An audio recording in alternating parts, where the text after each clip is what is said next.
Hey everyone, today we're going to venture out to the very edge of the map. We're going to be looking at silent lights that seem to defy physics, impossible sounds from the deepest parts of the ocean, and, get this, a temple that could rewrite the entire first chapter of human history. Yeah, we're looking for the glitches in our reality. I mean, really think about that for a second. Everything we know, our whole understanding of the universe, is built on a set of rules, right? Gravity, cause and effect.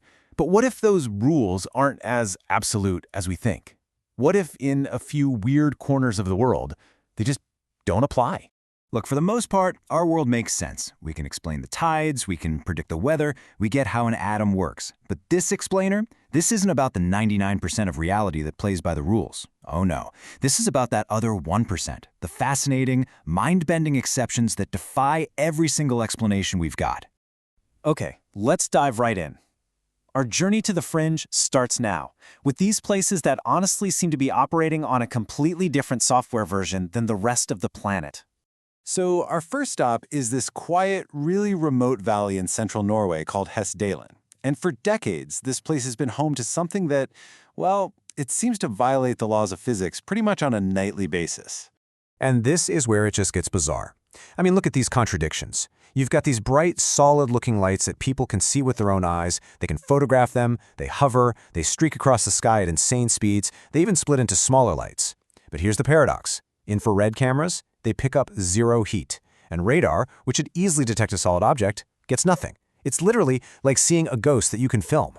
And that quote just nails the heart of the problem, doesn't it? This isn't some old folklore or a blurry photo from the 70s. This is a real, recurring, documented event that scientists have been studying for years.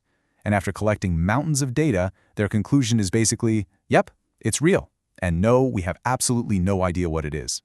So, we go from a glitch that we can see to one we can only hear. Because, not every mystery decides to show up in the sky. Some of them just echo from places so remote, it's hard to even wrap your head around them. This is Point Nemo. It's officially called the Oceanic Pole of Inaccessibility. It is the single point on Earth that is the farthest you can possibly get from land in any direction.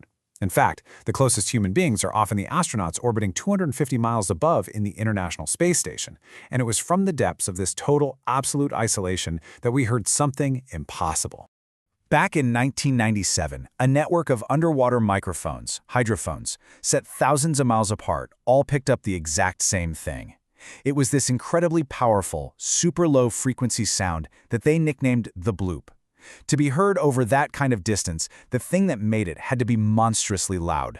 Way, way louder than a blue whale, which is the loudest animal we know of. And its acoustic fingerprint didn't match anything man-made either. So what does that leave? An unknown, colossal creature in the deep. Or maybe a bizarre geological event, like a giant iceberg cracking in a way that just happens to sound alive. The honest answer is, we just don't know. So let's just pause and think about this for a second. We've got a visible, physical anomaly up in Hessdalen that breaks physics. And now we've got an invisible auditory enigma from the deep that breaks biology and geology. We're kind of moving from a puzzle we can at least see to one that's totally abstract, just an echo from nowhere. But our final stop on this journey, well, it challenges something even more fundamental than the laws of nature. This one doesn't question physics or biology. This one questions the entire story of us. 12,000 years ago. Just let that number sink in. That is more than twice as old as the pyramids of Giza. It predates Stonehenge by 6,000 years. This is a time when we thought humanity was just living in these small, scattered bands of hunter-gatherers. Turns out, we thought wrong. What you're looking at here, it just completely rewrites Chapter 1 of human civilization. In what is now modern-day Turkey, archaeologists found Göbekli Tepe, this massive complex of huge stone circles with these incredible, intricately carved pillars weighing up to 20 tons. So what's the problem? It was built by people who supposedly hadn't even invented pottery yet, let alone farming. The sheer level of organization and engineering needed to build this, it just shouldn't have existed 12,000 years ago. And that's really the bottom line, isn't it? Finding this site completely upends our entire timeline of human development. It suggests that maybe complex society and organized religion came before agriculture, not after. The exact opposite of what we've always believed. It forces us to just stop and admit that we might have the entire story of our own species wrong.